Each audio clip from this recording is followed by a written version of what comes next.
And we are live. All right. Welcome, everybody. Hey, appreciate y'all being here. Got a good crowd so far already showing up. That's good stuff. We got South Carolina. We got Georgia in the house. We got Pulverizer from wherever the hell Pulverizer is. We got parts unknown. I think Pulverizer's in the Philippines. Connecticut in the house. I think Bruce in Michigan. Brian, I forgot where you are, Brian. But anyway, so everybody, we got Andrew Biggs joining us again, and I think it's probably been almost maybe a year and a half, Andrew, since we last spoke on this this stream. So, a lot has happened since then and everything. But I really appreciate you jumping on board. And guys, just as a familiarity, when it comes to Social Security, it's gonna be tough. Theo from Tejas is on. We got lots of good people showing up here. It's going to be tough to beat Andrew's knowledge of Social Security. So just FYI, I mean, obviously there might be a guy out there who knows more than somewhere exactly 100% somewhere, but I don't think we're going to find him very easily. So this is it's a treat to have Andrew on. Andrew's a all around good guy. Hey, Jill. And Andrew had written that article with Alicia. Is Alicia or Alicia? How does she say her first name? That's a good question. Alicia. Right. Alicia. Alicia. Thing. Alicia, Alicia. And she'll answer to both, but maybe she's just polite. And how about I've been a fan of Alicia of Senator. I've been a fan. I find their work to be very a lot of times, Andrew, a lot more on the pessimistic side than it ought to be, frankly. And I can't stand the National Retirement Risk Index they do. I just find that to be silly, but. Other than that, I think they've opened up a lot of eyes to the value of Social Security. That's for doggone sure. And I was surprised, frankly, when I saw your article co-authored with her. Can I ask you? And we'll get into the stuff, but how do academics, if I can call you that, how do you guys say we're going to do a joint article? I've always wondered how do you do that? Yeah, it's sort of interesting. I mean, it's interesting that I was working with Alicia, who is, she's an economist at Boston College, so runs the Center for Retirement Research at Boston College. And we disagree on a lot of stuff. I mean, I've been critical of the National Retirement Risk Index. I think it's too pessimistic. In this case, importantly, she is somebody who would want to fix Social Security almost entirely by raising taxes. I'm somebody who would, as much as possible, would want to do it by reducing benefits. And yet you find things you agree on. In this case, it's just very interesting. I'm finishing up a book on retirement now, and part of that is talking about rolling back the retirement tax preference. I think I probably said she was working on a paper, and I must have said something somewhere that said, okay, I'm skeptical about this. And then she said, hey, do you want to go in and work on this? So we ended up doing it together. So it must have been that I said something that tipped her off. But we've written a number of, there's a lot of politics with things like Social Security, even retirement, and people are on different sides of that. There's a lot of topics in retirement that are just research topics, and we've written sort of technical papers on that where you're just not, you're not divided on political lines at all. And just the interesting thing is that people who work on these issues, something like Social Security is a really politically fraught issue. And I did congressional testimony last week, and it was terrible. It's all politics. And yet the researchers who work on it, the policy experts, are much less political. They really are willing to talk to each other about it. So it's, in thinking about this stuff, it's find the people who are really into the issue for the issue, and just, fighting for one side or the other. So it's been a great relationship with her, and it's certainly brought awareness to issues. People are talking about an issue now they didn't talk about before. Right. That alone is helpful. How do you I'm just curious. How do you who you write half, she writes half, and you show her half, she shows. And then I mean, how does it just mechanically? I don't even know how you do it. In this case, what started, she had a draft, and I went back and I rewrote it. Okay. And so I just say, okay, these things, and partly it's just I was thinking, okay, here's different ways of framing things, but it's also adding material. Usually, when you do these things, somebody will take this first shot at it, then you pass it back and forth, and it's just this iterative process. Sometimes people will say, let's just divide it up. You do this, you do this. But in this case, it was just somebody's got to take the first shot at it. She did. Okay. And she's like, well, do you find this draft interesting? I was like, this is great. Let's add other stuff to it. And so it just goes back and forth. But it's different processes can work different ways. But in this case, it worked really well. When like I know you've taken some criticism on that paper. I imagine she also too that she partnered with Andrew Biggs of AEI and stuff. Has she taken some criticism? She's Partnering with destroyed her reputation. It's funny. We've done several papers together that have been sponsored by the Social Security Administration because they have a research arm that sponsors outside research. And I'm told that people at the SSA sort of find it entertaining in a way when we write together because they know we bump heads on other stuff. Yeah, so I'm sure she's taken some grief on it, maybe less than I have, because if you're somebody who's seen as conservative, you say, okay, any taxes going to Social Security is a problem. That's not an issue for her. Yeah. But it's again within policy circles. In political circles for Democrats, I'm kind of radioactive, like he's a bad guy or whatever. Right. Within policy circles, it's just not like that. People don't. They what they say is, is he a good researcher? Is he not a good researcher? They don't question so much where somebody comes out on it. So it's a much more normal existence. Yeah, I figured you'd take more heat just because we're going against conservative orthodox, which I used to buy into myself, like, oh no, and I'm just like completely over it now. And it must mean you're a liberal. No, I'm not a liberal in the least. I just I find the orthodox to be actually quite silly, and the fact I bought into it for so many years, like under no circumstance should wealthy people are like way up here should pay any more tax. I'm like, I don't buy that anymore. One thing I like about your videos is that compared to other sort of retirement planner types, you pay a lot more attention to research. I'll be watching this, you'll pull up some research paper. I'm like, that's a good paper. And often in retirement planning, there's a big disconnect between practitioners and researchers. And partly what I try to do in the policy end is I call myself like a Greek English translator. I can read all these research papers with all the Greek letters and math and say, this is what it means in English. And I think if you're doing something similar on the retirement planning side of saying, well, look, there's research out there. Let's let it inform us about what we do. 100%, man. And that doesn't mean I don't have a bias, but like for instance, I got this book right here, Pensions, Labor, and Individual Choice, which I haven't read yet. But guess who's in here? Kotlikoff, Larry Kotlikoff in 1983. So this is an old book. He's been around a long time. I like him. He's a sharp guy. And he's a gadfly, if that's the right word. He doesn't mind tweaking people. Oh, not at all. And he hates Trump, and it's just funny. But he had written he's in here a couple other. It's just like that's how old the Kotlikoff is. But we can learn if we just open our freaking eyes and read what that has transpired before. All the same stuff comes again and again. Oh, we're never gonna be able to retire. Social Security is going bankrupt. Here's a guy, Sequim, Washington, where Sequim it never rains. I don't know if you heard that. Apparently, there's a place in Washington State, Andrew, that it just has this. The clouds never settle. It settles all of the towns around it, but there's one place, Sequim, Washington, it never rains. Yeah, I buy that. Okay, does it? That's why they get the real estate so high, because people buy into that. Could they? As opposed to the rest of Washington, where it rains. Yeah, right, exactly. All right, so your paper was about getting rid of the tax preferential treatment for 401k IRAs, and I guess the pushback, obviously, from conservative circles is that being a tax increase and all that. I don't even want to really talk about that so much. I actually like, and we can, but I was more interested in the fact, and I consider it a fact, that the idea that the 401k increases savings, I don't find that to be true. The fact that I'm saying is I don't find that to be true. And I read your rebuttal against the critics where it's not the 401k, the tax deferrals that increases people's savings. It's not. And I'd just like for you to kind of chalk on that a little bit.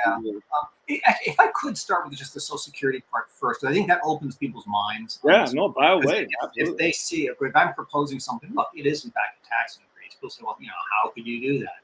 And like Alicia and I differ on how we fix Social Security. The stuff I've proposed, there's in a book done by AEI maybe last year called American Renewal, but I have a full book coming out myself hopefully in spring. But it proposes gradually shifting Social Security, transitioning it to be something very similar to the Australian retirement system, which is really this means-tested minimum benefit for people.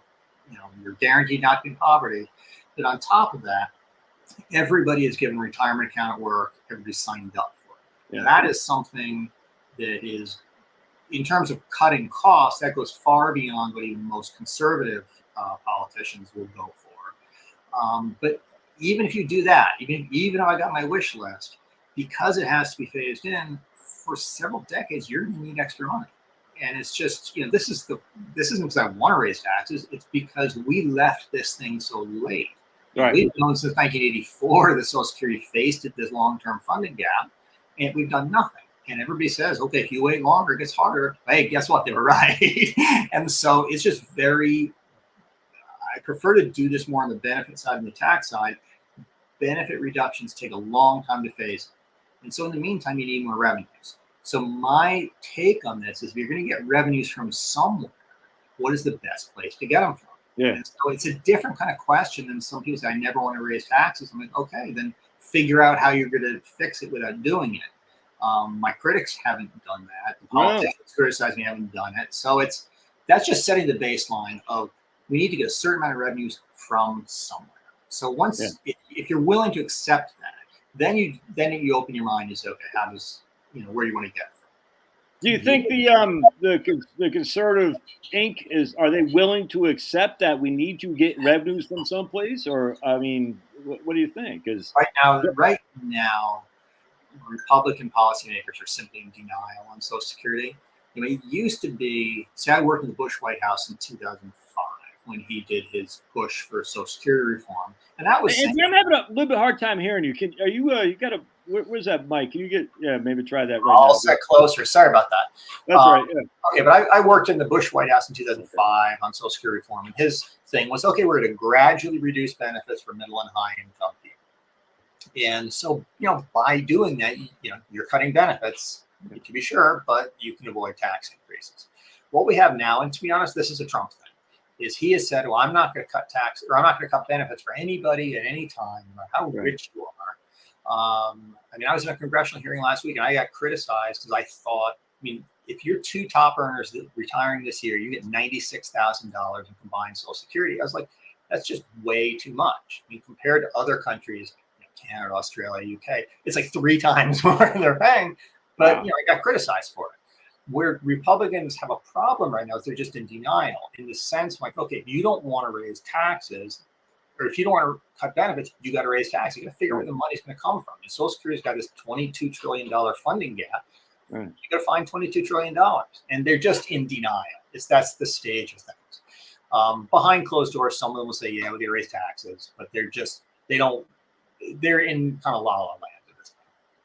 So it just makes if you're working with different baselines, if one guy believes in magic and the other guy doesn't believe in magic, well, it makes your solution seem not so good. But so you're just trying to figure out if we need money, even over, to tie you over until other changes can happen, where do we get it from? And so that's where you start thinking. Raising the payroll tax rate, that's 12% now, and that hits everybody. If you raise that to 15%, okay, that hurts your incentives to work. If you eliminate the cap on Social Security taxes, right now they go up to $168,000. Some people say just eliminate that cap. That's your like Elizabeth Warren kind of thing. That's a 12 percentage point increase in your top marginal tax rate. You don't have to be a right winger or a supply sider saying, look, that's a real problem. So if there's some other way of getting it, 100%, man, without causing that kind of economic harm, then you want to look at it. And the retirement tax preference is one of those things. Yeah, if they raise, it drives me up to all people. Just get rid of the cap. I'm like, I'm self-employed, right? So I got to pay 12.4. And if I had to pay 12.4% on top on the next dollar above 168, and that's a significant increase. And I don't employ people, but what if I did? You know what I'm saying? We got lots of friends. That takes the U.S. from being kind of a relatively low tax place compared to other countries being a relatively high tax place. Plus, you still have to fix Medicare. Some of my argument with people, progressive people on the left, is even if you had the chance to fix Social Security this way entirely by taxes on the rich, you probably don't want to do it because you can only tax those people once, which means if you want to do Medicare for all, if you want to do climate change stuff, if you want to do infrastructure, whatever is on their laundry list, there isn't going to be the money. Right. Absolutely. And so it's just thinking about if you got to use tax increases, where do you want to use them? What do you want to use them for? How do you want to apply them? And I just think the evidence, and I'm happy to talk through how the retirement tax preference works, But I think and sort of how that works with how economists think about stuff. But I just don't think it does what people think it does.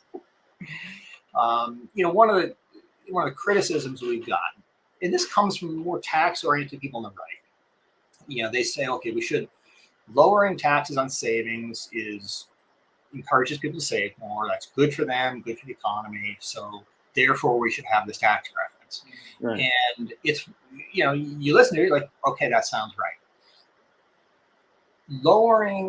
Let's say you decide to lower the capital gains tax rate.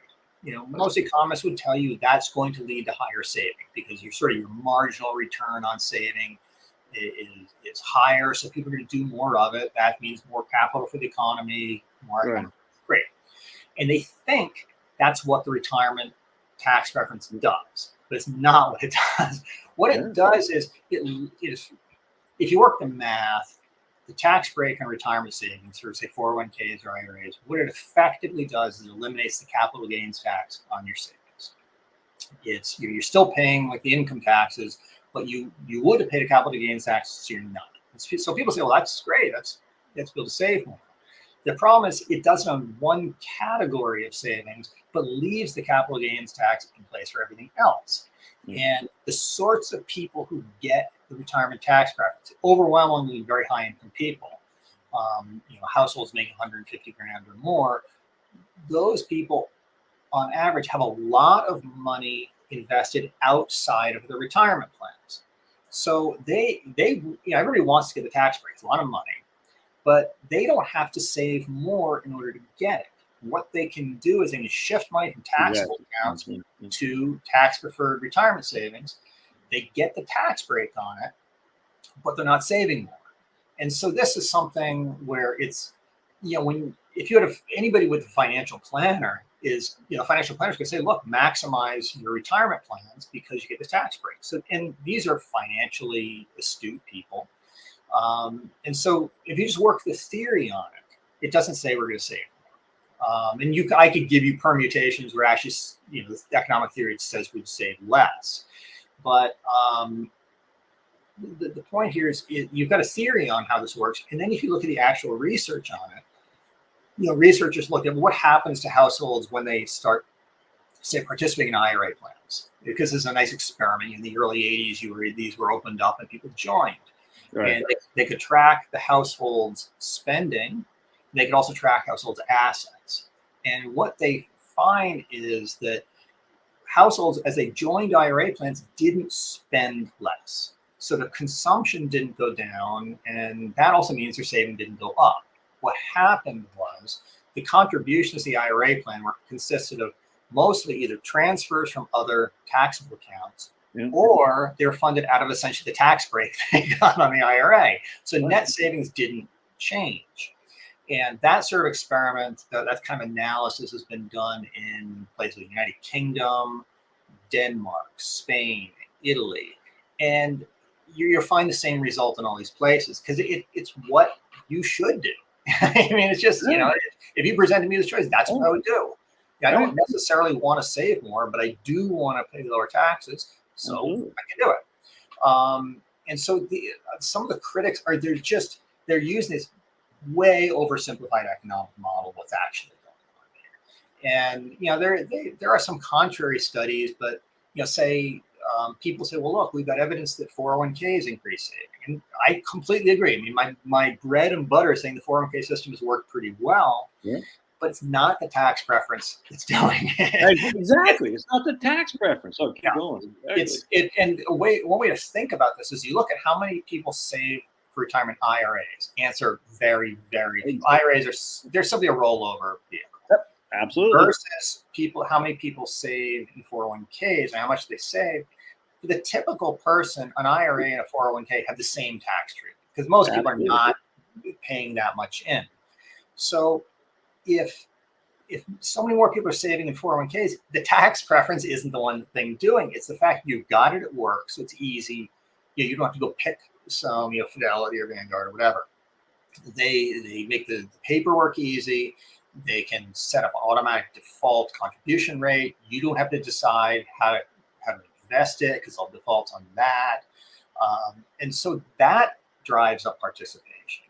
But then if you look at the sort of the behavioral economic side, we have all these people who are offered a 401k at work, they're offered a tax preference for it, and still they don't sign up. Yeah. Now, so clear, if they're not responding to the tax preference, then the tax preference isn't doing what it's supposed to do. If you simply automatically enroll them, huge numbers of people will just keep doing it. So those people are by definition not paying attention to the tax preference. That's exactly it. If the goal is to get more people to invest in their future, if that's the number one goal, the tax preference isn't. I would say it's not at all. I'd say the match. The match is if you automatic roll in the match. If you look at how much people contribute, because it's the tax preference should hit you both on do you participate and how much do you pay in. 100%, absolutely. The majority of people, if you automatically enroll them, they either pay whatever the default contribution rate is, usually 3%, or they pay whatever maximizes the match. Often that's 6%. That's not what the tax preference theory would tell you. If they would say, if the tax preference is playing a big role, you would be optimizing. You tend to max out or whatever. Very few people max out.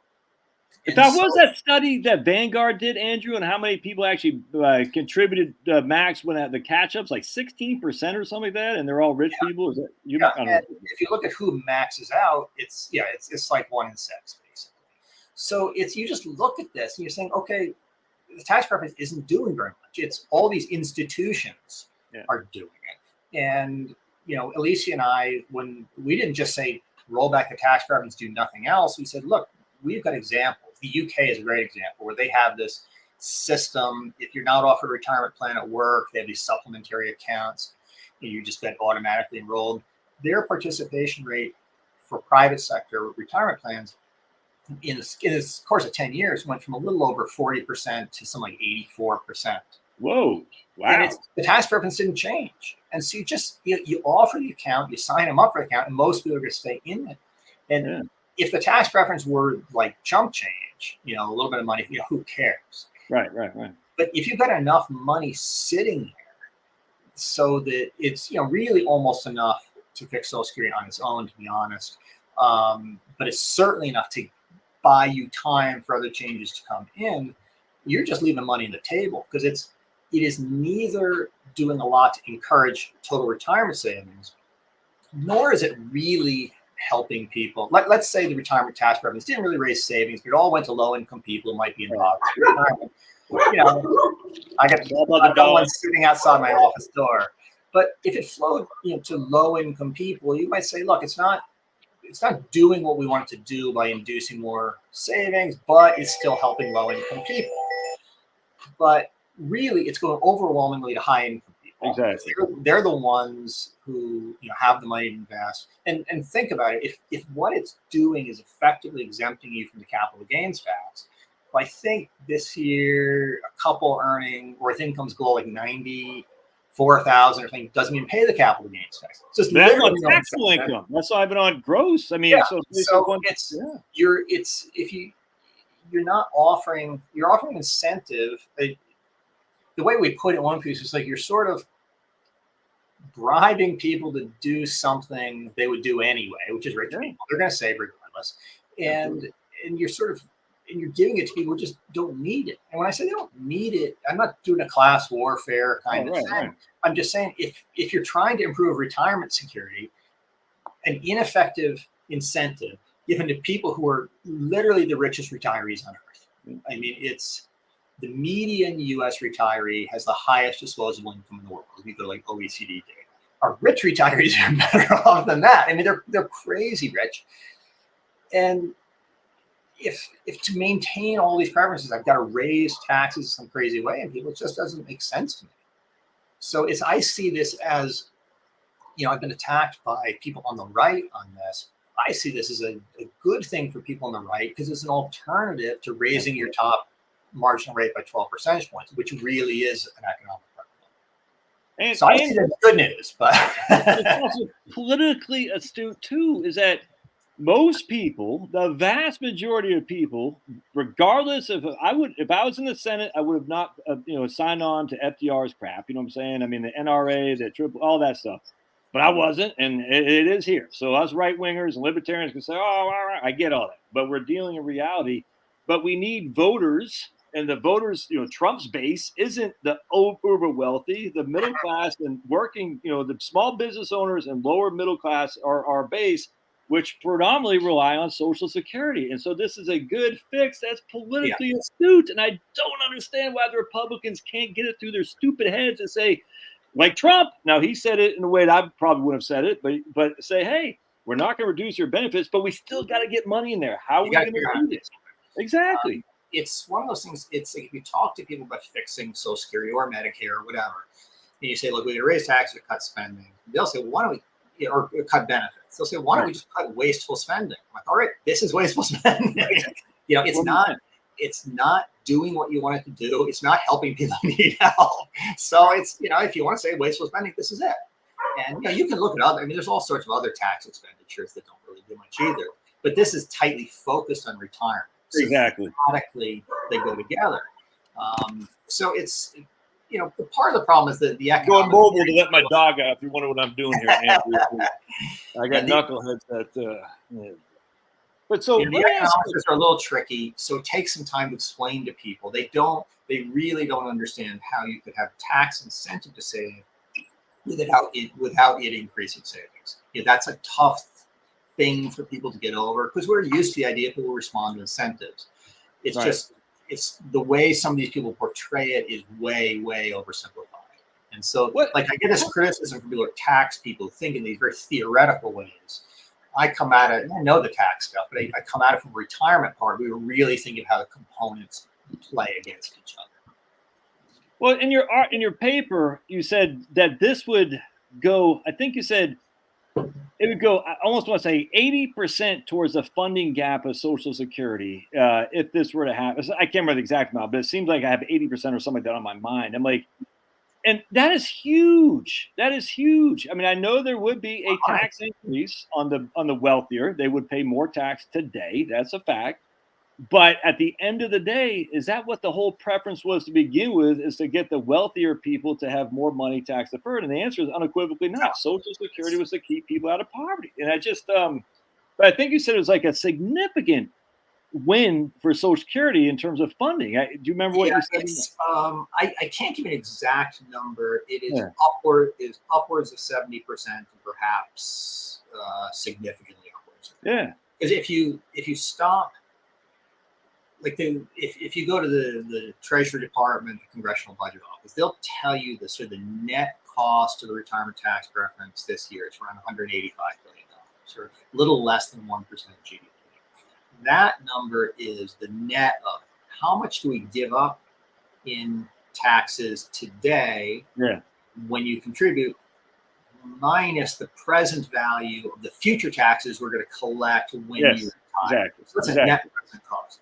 If we were to eliminate the tax preference going forward, we're still going to be collecting a lot of money from people currently retired because they got the break in the past. We're not going to change that. We're just going to collect ordinary income taxes from them when they withdraw from their accounts.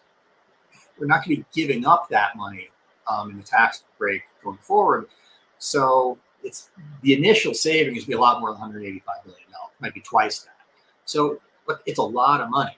And you can do this, which probably isn't going to reduce retirement savings, isn't going to throw anybody into poverty in retirement, or you can have the biggest tax increase in history, whether it's payroll taxes, the tax cap, income taxes. It's some of the response I get is, well, why don't we abolish Social Security? All right, that's not going to happen. Why don't we do this? Among the options you've got, this is a pretty good one. Yeah, we're not abolishing Social Security, for heaven's sake. And the same kind of thing Andrew, in my business, I'm retirement planning.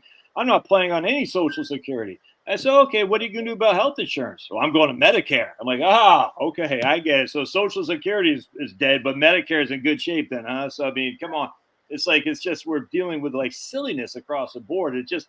It frustrates me no end because I'm sitting there thinking there are solutions that do a lot of good stuff. Yeah, and at the end of the day, socials, I think, wasn't you, somebody had written like 66 million people are currently on, maybe the SSA, on Social Security right now. Mm-hmm. We're not taking a 20% or 25% reduction to these people. That would talk about a Great Depression. If they had less spending by 25%, we'd have, PCE would drop through the roof, whatever it is, the basement, and the whole con would just shutter. And that's all there is to it. So it's not going away. The thing that actually ticks me off about some of the rebuttals, I'm going to share with you one of the. I think I got one of the rebuttals on here. From the George Mason people, and again, right here. This is it. And I went to George Mason. I got an economics degree at George Mason, and I was actually the economic student of the year, Andrew, your old buddy Josh, in 1997. So I'm not. I went to the. What's it called? I went to the HH. Oh, what the hell? Did I lose it here? Hold on a second. I think I lost it. Where did I get you? Oh, there you are.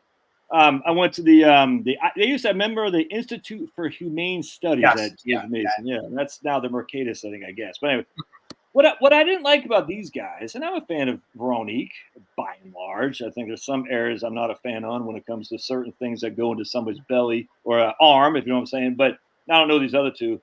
But what they said, Social Security needs fixing. Tax increases on savings are not the solution. But they didn't give us any solution. See, that's the thing. It's like, that's all great to be, oh, we can't do this, we can't do this. But what is your solution? And if abolishing Social Security, that's just not even on the table. That's not gonna happen. And the interesting thing about the paper, I mean, and I sort of said this in my kind of response to critics.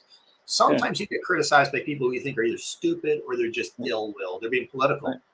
That's not the case. Vero, I worked with at the Cato Institute. Chuck Lawhouse, he hired me into the Bush administration. Jason Fichtner, the third author, I hired him into the Social Security Administration. I just talked to him on the phone the other day. So these are all people who I respect, who I know well, but they're just thinking about this in an oversimplified way. And I just this morning I was thinking exactly your point. Okay, if you've got some other solution for Social Security, I need to hear what it is. I mean, Chuck of the three has probably got the most fleshed out ideas for Social Security. I'm not sure even he can get us there without raising taxes. I'm a huge benefit cutter and I couldn't.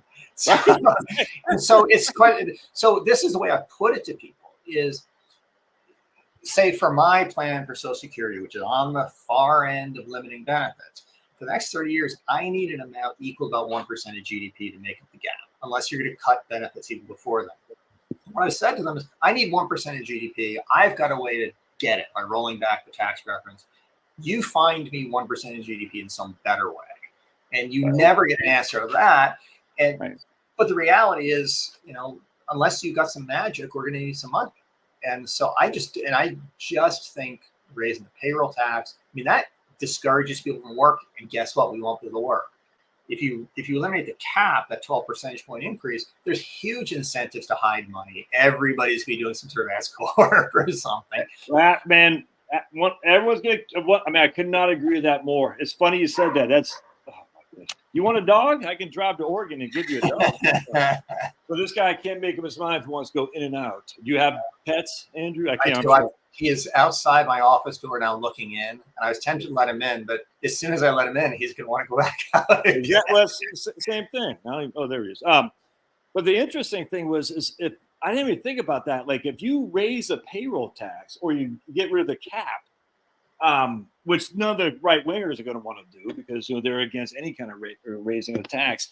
All that's going to do is more incentivize business owners to take dividends as opposed to salary. You know what I'm saying? I didn't think about that. That's going to reduce. Going to be like the reverse Laffer curve. Then people are going to say, "Oh, I'm going to hide even more income from payroll tax." I mean, it provides a huge incentive to try to find some way out of this. And if you want to, I mean, we've had stuff in the past where I think it was John Edwards, and I think Gingrich did this, and I think Joe Biden did it as well, where just to avoid the Medicare tax, they set up S corps. Yeah.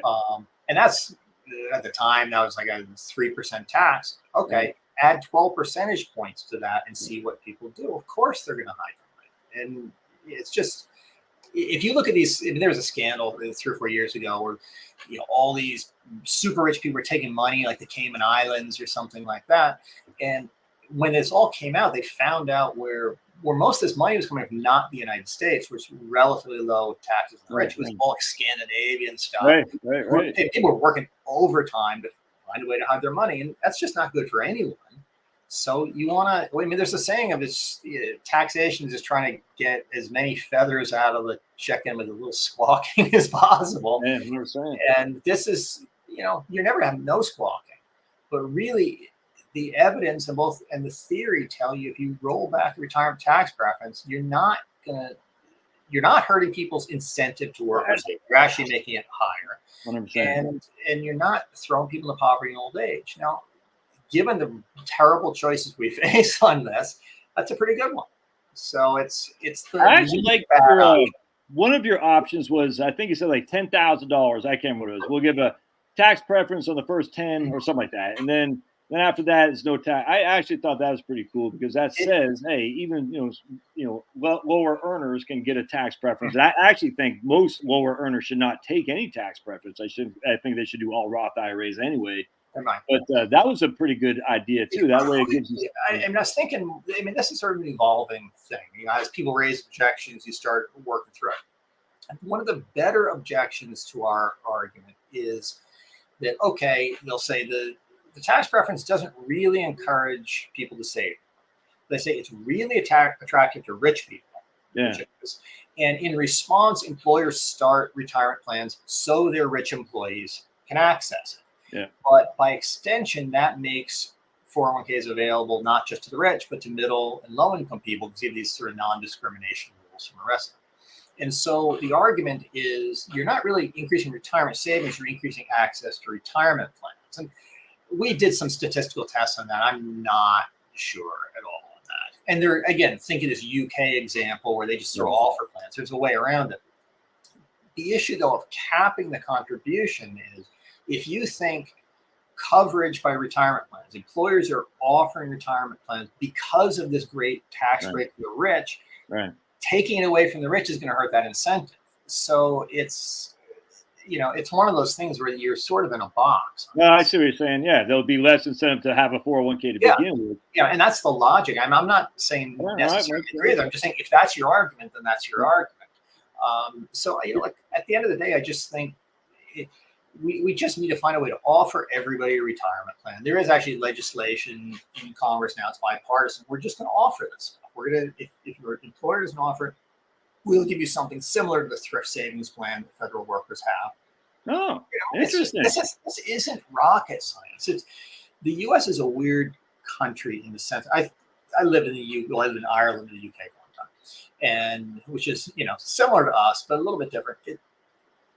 Our solutions to a lot of these things, we don't want government to do things like you do in Europe. Government just says you got to do this, but we want all the things you get it in, say, Europe or whatever.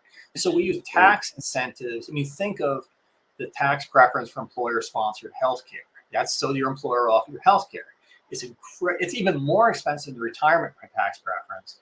It encourages waste in healthcare. It encourages overconsumption, drives up prices, and we all do this because we don't want to do a national healthcare plan. And I'm fine people are opposed to that, but you just got to understand the costs of getting places. Or you think of college stuff. College is too expensive. Let's give people more money for college. Well, that's not being more expensive. It's U.S. government is none of it is about fixing problems. It's all about financing problems. And, same with housing. Hey, let's make housing mortgages deductible. Oh my goodness! Now let's have a lower a 5% down payment. Oh, guess what happens now? Make it easier for underwriting mortgages, and now all of a sudden housing prices go through the roof. I wonder why. So we do a ton of stuff through financing that really should be done through policy. And people can have disagreements about policy. I'm not saying you should do one thing or the other.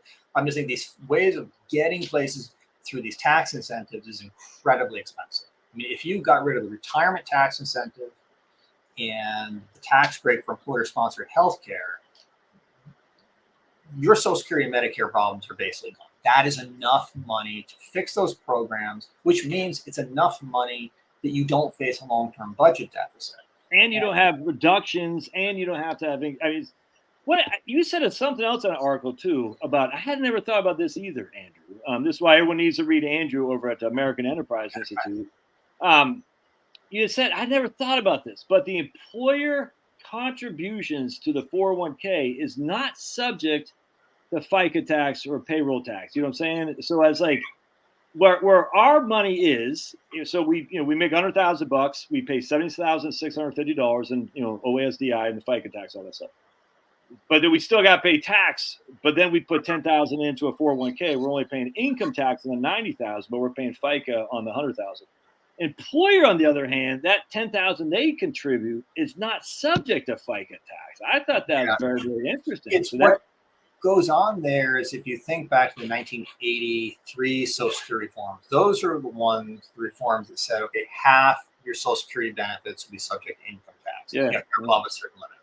And the real reason they just needed the money, but the rationale for it was that the half your employer puts in is never taxed. Right. It's never treated as income. So we don't tax on the way in, so let's tax on the way out. Now, later they said, okay, up to 90% of them, the benefits are taxed, or you give the money to Medicare. And that was just a more overt, we just need the money thing. That's right. Exactly. Right. There's not always a rationale. They just need the money.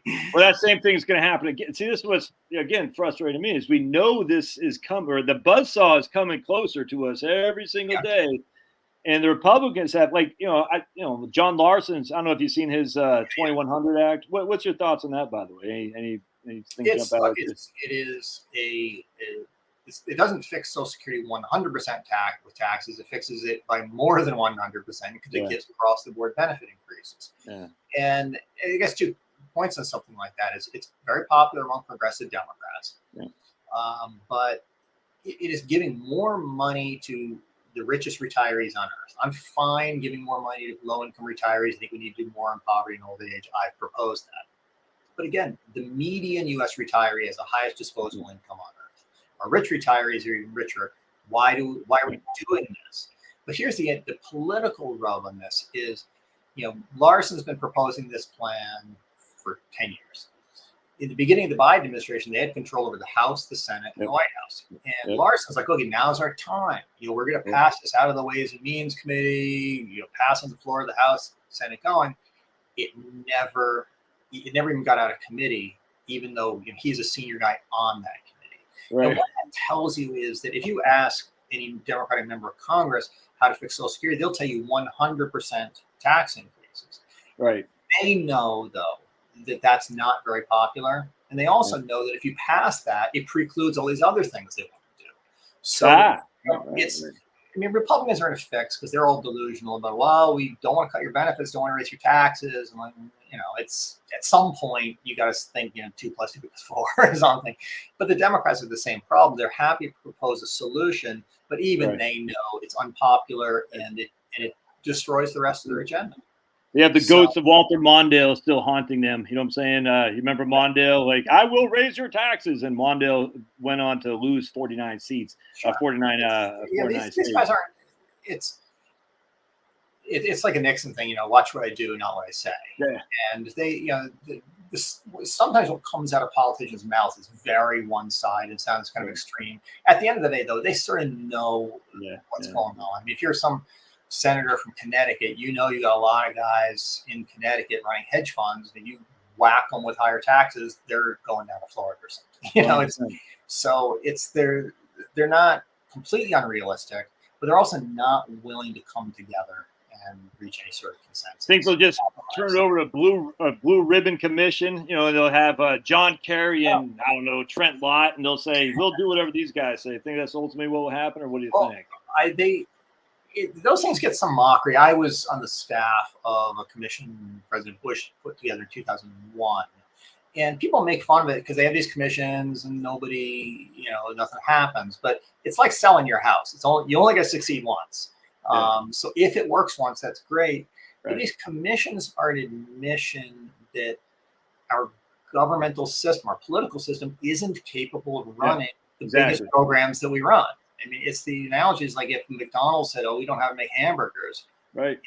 Medicare and Social Security are like these are the major programs. Social Security is the largest one. I think Medicare is the second largest.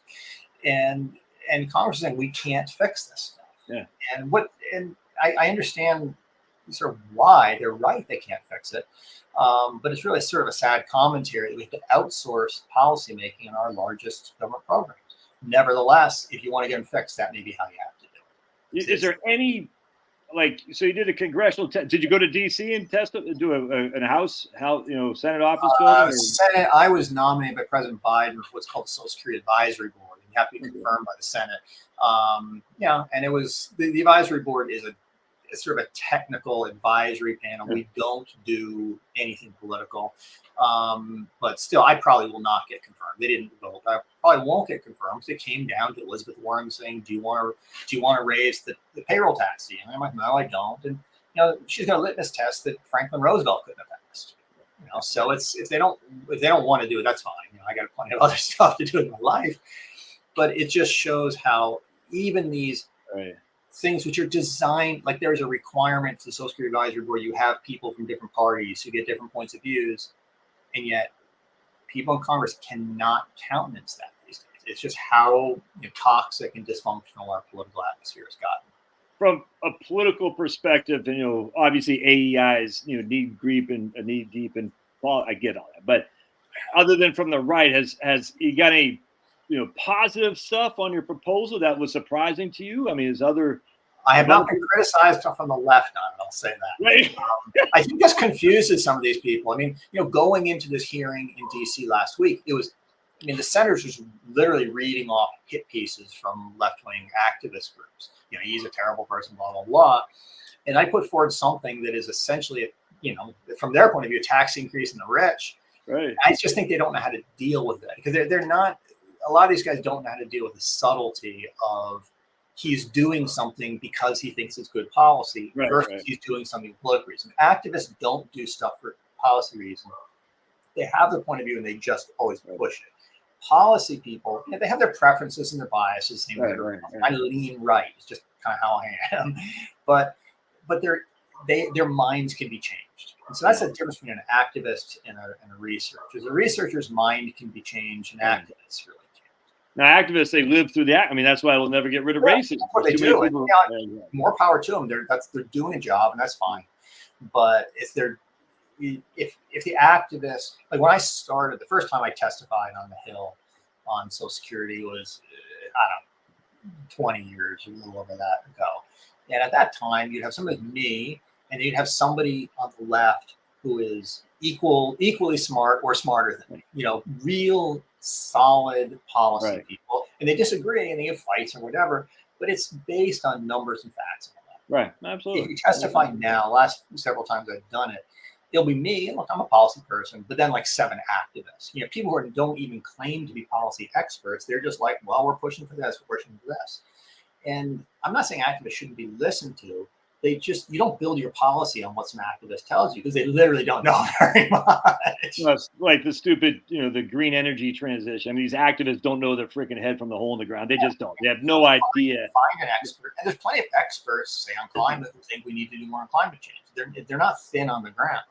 You have to seek them out. Don't seek out activists because they make things worse. In a lot 100%. And frankly, a lot of activists are just dumb. I mean, I hate to say it. And I'm saying it, not Andrew, but when I hear these people, we just need more solar panels. That's just stupid. All right. So with Social Security, I was going to ask you about any thoughts on just in your, you got your ear to the ground, getting rid of WEP or GPO. Any thoughts on that by chance, Andrew? Do you have any thoughts on? Okay, there have been some proposals on that.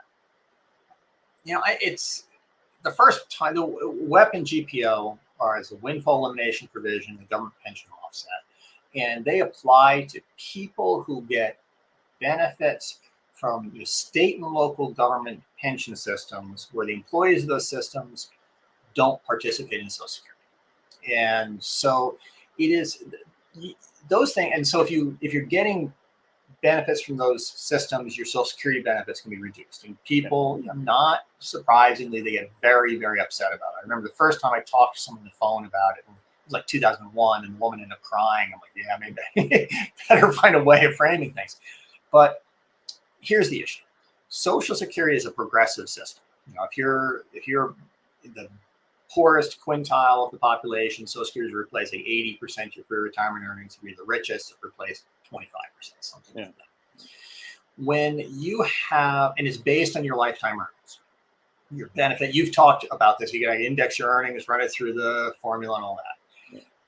When you have a job or earnings that are not covered by Social Security. If you work in a state and local government pension plan, you're not participating in Social Security, the SSA and the Social Security benefit formula doesn't see those earnings. Yeah. So they think you're poorer than you actually are. I mean, let's say you had a job in a state and local government, non-covered employment for half your career, earning the national average wage.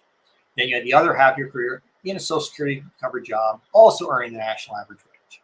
When you go to apply for benefits, they're only going to look at your covered earnings. So but they're still going to divide them by 35. So they're going to think you didn't earn the national average wage, you earned half the national average wage. And so you're going to be a beneficiary of the progressivity of the Social Security benefit form. They're going to think you're poorer than you actually are. The WEP and GPO are designed to get at that. And it's not a perfect system, but it's a system that has a rationale. Some people think of this just in terms of fairness. Well, I paid into Social Security and I got my pension. Why are you taking it away from me? It's a little more complicated than that. It's like, let's say if you somehow manage to hide your income all your life and then you apply for Medicaid in retirement. And people say you're not really poor. We're just not seeing it. Now, the WEP GPO stuff is not fraudulent, but that's in effect what's going on. You're getting an extra boost to your Social Security benefits because they don't realize how rich you actually are. So there's been talk, Congressman McCarthy, who was chairman of the Ways and Means, he's Texas, he had a bunch of plans, be a lot of non-covered employees there. My concern on stuff like that is you do it in a rational way. You don't just do it as a giveaway to public employees in your state because they don't understand what's going on. They don't understand why this is happening. And look, everybody wants more money, but Social Security is not in a position to just giving away money to people. And to be frank, public employees with those pensions are about the best prepared people in America for retirement. Those are very, very generous plans. So, should giving them more money based on kind of an error in the Social Security benefit formula, should that be our priority? I don't think so. You need to rationalize and explain. Well, there are some teachers like in Texas and that their pensions suck, man. It's bad. And it's frustrating. The problem with the GPO in particular, the WEP isn't that big. It's a big deal, but not the GPO is like, like my wife, she only worked part-time, you know what I'm saying? And she's going to get my full survivor benefit, but the GPO, that hurts a lot of women teachers. And again, just from a political perspective, but I 100% agree. It can't just be a giveaway. It's got to be couched in a bunch of other things that go with fixing the program, Again, anytime we're requesting more income from Social Security, well, we got to recognize we already have deficits somewhere. It's got to come from someplace too. So with just in terms of any thoughts, like I know we talked about maybe decrease. I don't know if you and I talk about this, but like the last bend point 15%, like to keep people out of poverty, maybe increase. I think you might talk about this in something, but increasing the second bend point to 45 and decreasing the third bend point to 10. I don't know how much that would change anything, Andrew, but that'd go a long way to helping the lower end without reducing significant. It's the problem. That sort of bend point formula is not great for getting poverty in retirement. And part of the problem is it's just people who are poor in retirement were generally very poor. Yeah. Poverty in retirement is not caused by people not saving enough for retirement. The poverty rate, as people shift from work to retirement, the poverty rate falls. It doesn't increase. If people are not saving enough for retirement, it'd be the opposite. This gets why there's no retirement crisis. It doesn't fit the pattern of numbers you see in the ground. But that formula is, to be honest, not great for getting at really low income people. Those people are mostly not relying heavily on Social Security, they're relying on SSI.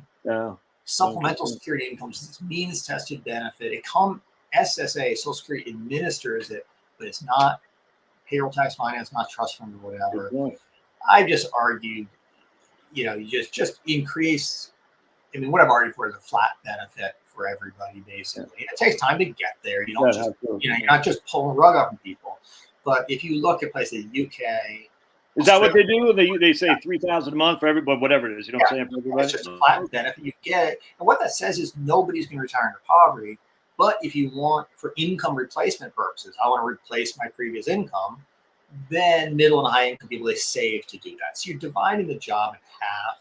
Social Security kind of is like neither fish nor fowl. It's not great at reducing poverty. It's also not necessarily great as a total retirement plan.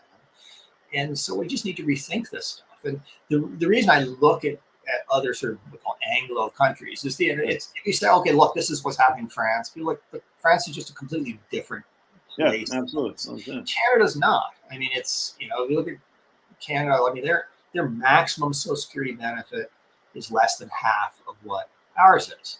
Wow.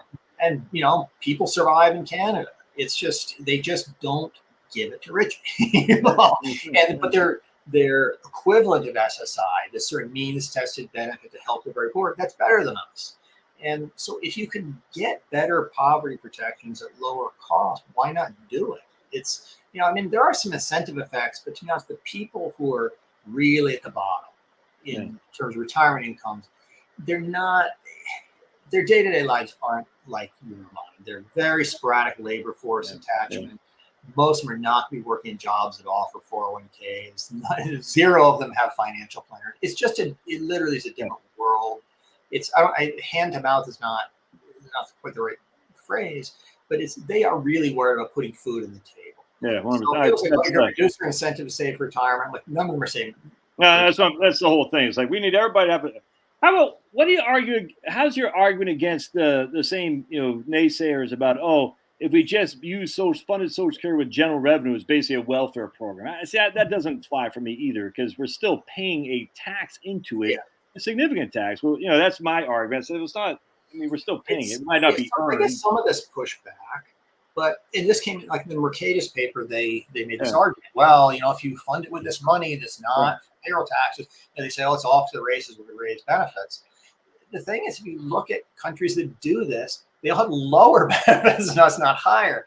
And the reason they have lower benefits is that they have the flexibility to say, look, this system's getting to be too expensive. Let's modify it. It becomes way more easier to reform. Social Security has two problems in the sense. First, people think it's a self-finance, self-funding system. It has trust fund and all that. Now, the reality is that trust fund sort of is just an accounting measure, not real money. So people think it's self-funded when it really isn't. And then they say, and it's all earned benefits. I earned my benefits. I paid for them. Well, even today, and I wrote a piece in the Wall Street Journal about this several months ago. Even today, the average retiree is being promised benefits that are like 25% more than he and his employer paid in taxes, plus interest on those taxes. So the idea we've all earned our benefits isn't right, but we think we have. So it's this framing effect that people are really reluctant to accept changes to their benefits, not based on need, but based on this moral claim, hey, I paid for these things.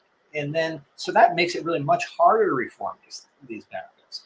If you're in Australia or Canada or UK or wherever, and you say, okay, we've got to reduce benefits, people would make the argument, look, I need these benefits. That's fine.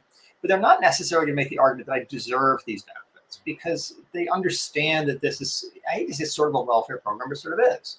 Right. So it's this argument that Mercatus guys made, I understand the argument, but I think the conclusion is exactly contrary to what they're saying, that this system of earned benefits and self-financing program has made it so much harder to fix Social Security. I mean, I spoke at an event at Stanford maybe 6 months ago, and it was sort of celebrating or marking the 40th anniversary of the 1983 reforms, when we last fixed Social Security. Now, we did this stuff in 1983. By 1984, they knew Social Security again faced a long-term funding gap. So we've had 40 years here, people, and nothing has happened.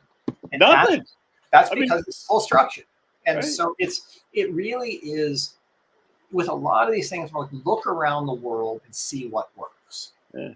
And so it's just, if things, people look at a place like Australia and you look at these rankings of retirement systems. I mean, I don't put a ton of credence in them, but Australia's ranked like number 3 or something.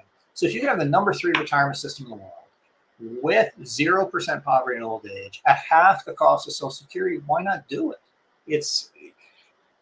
Those rankings are silly on their face. Yeah, but the point is they've got a pretty well functioning system. Right, 100%. No, absolutely. I just remember we were like 37th out of 440. I was like, and I looked into it, I said, this thing is so stupid. It's like, if you look at the U.S., if you look at the numbers, again, highest median income in the world. But if you also look at like surveys of retirees, I've seen stuff they ask retirees in different countries.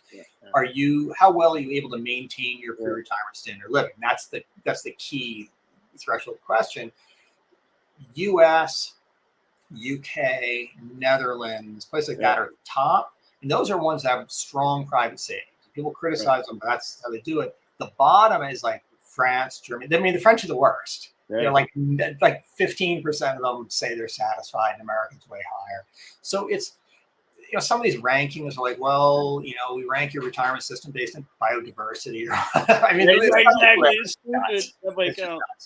But then you got to look at home ownership. I mean, the vast majority of retirees own their homes, and the vast majority of that majority own it without a mortgage too. So, I don't know what the rental numbers in France are, but we're homeowners in the United States. Sure. And that's all that. That's not just rent-free existence through retirement. It's also de facto long-term care insurance. Absolutely. What happens is usually the wife lives longer than the husband. So if the husband's in declining health, the wife will help him. He's gone. Once she needs long-term care, you sell the house and then you go. So long-term care is one of those things where you'll read these stories online. Oh, it could potentially cost you $10 zillion. If you look at data of how many people are actually paying that kind of money, it's practically none. I know. People are either decently prepared for it, or the certain insurance system works.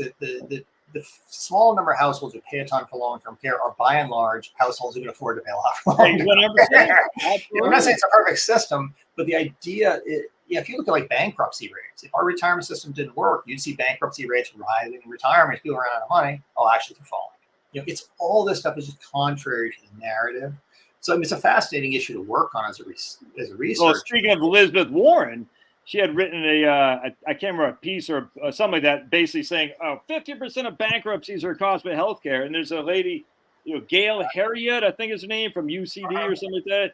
And she just destroyed that argument, man. It's so, I'm not going to say it's fake, but it was very misleading. And I was at a conference a couple of years ago where people were talking about this. And you had people who were bankruptcy experts on aging. And these were not like right-leaning people, but they treated that the Warren arguments. It was just mockery. It wasn't even like, hey, I think it's wrong. They're just like, yeah, it's just kind of a joke. It was just not. What I'm saying. Yeah, because again, going back to the activists versus the policy wonks. The policy wonks, they're biased, but they still want to get they like the numbers. Precisely, man. They say, do the numbers fit? If they don't fit, can I fit under my bias? But if I can't, then maybe, like you and I, we both started this conversation before on the phone. I used to believe in complete legalization of all drugs. Now I say, I don't think that works. You know what I'm saying? I said, that doesn't seem to be working. You learn. And, it's luckily Oregon did it for you. So you didn't have to do it. Sometimes you don't know. And so if you do a test, you find out. And like Oregon is considering that now because it really has been quite bad. I mean, I live out in the country and even here it's bad. But it's, you got to be open to data on stuff. And so it's just, my inclinations are sort of right-leaning. I think some of that is just people are just born certain ways. Some people are born left-leaning, some people are born right-leaning. It's just a personality trait. But if you're going to be involved in the policy side, you really have to open your eyes to the evidence. Say certain things matter. I mean, I don't think, say, raising taxes is a good thing, but I'm also not somebody who says if you raise the tax rate by 1 percentage point, the economy is going to collapse because the evidence doesn't indicate that. So it's, it is possible to have a view that's in between, the two extremes. And not sacrifice your right-wing street cred, because I'm right-wing street cred, but apparently some people say, you're just a left-wing Biden. I'm like, dude, it's like, okay. These are very confused times. So we've had you here for an hour, Andrew, so I'll let you get back to your day. So I'm going to put, someone, Penny just says, where can I find his article? I just put it in the link there, Penny, for AEI. Andrew's stuff is on American Enterprise Institute, which I'll link. Are you, do you get, what, is that where people can find you by and large? Yeah, that's the best place to look for my work. If you're on Twitter, you can go, my Twitter handle is at BIGGSAG, which is like BIGG. My wife pointed out that my Twitter handle is equal to Big Sag. Yeah. It's not perhaps what I was thinking about, but you reach a certain age, but it's Big's AG. And so that's all the Twitter stuff. If you want to find my longer stuff, it's on AEI. Are you posting a lot on Twitter? Yes. If Twitter is good, if you can restrain yourself. I probably should get on Twitter because there's a couple of guys I like quite a bit who post a lot on Twitter. And I'm not on Twitter, and but I'm like, I'd follow you for sure. There's a lot of good researchers you can follow. And again, I said this before, but the advantage you're bringing to the game is you're paying attention to the research. And a lot of what I see, I'm not saying all financial planners are bad or whatever, but it's just a lot of what I see is, I'm just like, that's just not what research is telling us. So it's just being able to, you want to take research into practice. And right. I mean, Twitter's a great place. If you follow some of these guys who's like, academic papers you read, a lot of them are on Twitter. They see something, they'll post it, they'll comment on things. You just have to stay away from the political stuff, which is insane. I don't. And is there porn and stuff on Twitter too? I mean, I've heard like all kinds of porn. Like, it seems a lot of my latest followers are wearing bikinis. So you would think with AI they would be able to sort of sniff that one out. I'm like, I'm pretty sure that this woman is not interested. Right. I mean, I'd be very flattered, but if it appears she wants my money, then no. She's catfishing you. You're not a bad-looking guy, Andrew, but trust me, ain't no young hot chick from Ukraine reaching out to you and I trying to become friends by economic stuff. That's for sure. But there's a lot of good stuff, and it's an easy way of accessing what academics are doing, and then you can incorporate that into your own work. I mean, the video you did the other day on sort of why you're not going to run out of money in retirement. There's the Eric French paper. I forget who he's co-author. That's great stuff. I'll send you links to other stuff. Will be why people don't run out of money in retirement. Big reasons they don't want to spend as much. It's just, man. It's a correlation between health status and the utility you get from spending money. Absolutely. Like, when my dad first retired, he's like, the guy bought like a new car every 2 years. I'm like, this is crazy. By the age of 70 or so, he's like, I'll sit there and watch Jeopardy. He just didn't want to spend. And so you see declining spending. It's not, these people aren't running out of money, but the researchers are good, like Mike Hurd and Suzanne Rowetter. Yes. You know those guys? So they just do a study. They're like, okay, if people are spending less, how about if we just ask them why they're spending less? And the survey, be like, I just get less enjoyment from it. Do you know those guys? Yeah, I know. They're very, very interesting. Oh, man, tell them, if you don't mind, on my behalf, tell them they freaking crush, because I've been. I will. I love those guys. Those guys are such. I've never met them, but I've done so many videos from using their stuff because they just kick ass and take names. And I'm just sitting there. When you read these guys, you can't help but be optimistic because they're using the data that's out there. I got my man Tom's on here. He sent me all the stuff from the HRS, and it's a nightmare trying to figure all this stuff out. But so I got you can't see it, but I got my spreadsheet up there, the RAND stuff, and I'm just like, I don't really have the time or the capability to go on all that HRS stuff, the Health Retirement Survey. Yeah, but that's tricky data sets. But those guys do, and I'm sitting there. They're straight HRS people. It's funny in research. People specialize in certain data sets. Sometimes they are researchers. HRS is their thing. It's a health and retirement study, which is a very detailed study of older people, and they can do all sorts of different things with it because you get to know the data very well. Yes. They've said openly. I know both these guys, but Mike has said openly he thinks this retirement crisis claim is vastly exaggerated. Whose word am I going to take? Him, who's truly one of the leading researchers in the field, or some columnist or member of Congress, or whatever who hasn't studied it. Are they married, those guys? Because they run all the time. Oh, okay. I was going to ask. Yeah. So tell them on my behalf and my that they stick ass and take names. And by the way, their research has made me money because every time I do a video using their stuff, I get pretty good views. So I'm making a sweet.